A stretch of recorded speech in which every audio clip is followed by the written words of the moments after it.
प्रणव, आज कुठली गोष्ट सांगणार आहे सगळ्यांना?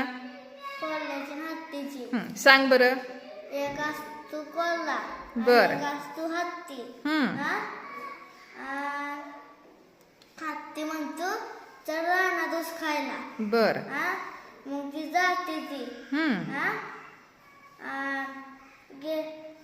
कोल्ह्याचं पोट भरको त्यामुळे लगेच भरलं. हा? हत्तीचं मोठं होतं त्याच्यामुळे तिथं भरलं नाही लवकर. बर. हा? हत्ती म्हणला दादा माझं आणि पोट भरलं नाही. हा? मग हत्ती दादा म्हणला हत्ती दादा मला आली हुक्की. बर. मग ती वळटू आणि किसान त्या किसान पळत येतो काठी घेऊन आणि कोल्ह्याला पळायचं त्यामुळे ती पळून जातो. हा हत्तीला पळायत नाही त्यामुळे ती पळतो. बर. पळायत नाही त्यामुळे ती त्या किसानला गावतो हत्ती आणि लय मार भेटतो त्याला.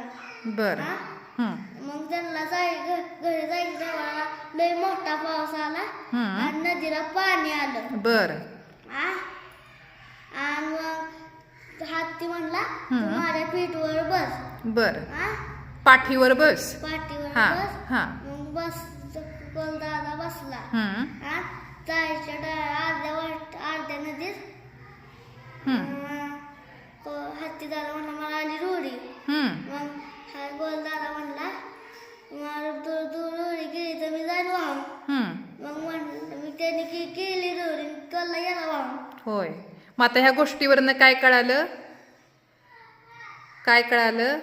तुम्ही जसं वागाल तसंच तुमच्याशी जग वागत असतं. बरोबर आहे का? है ना? छान गोष्ट सांगितली.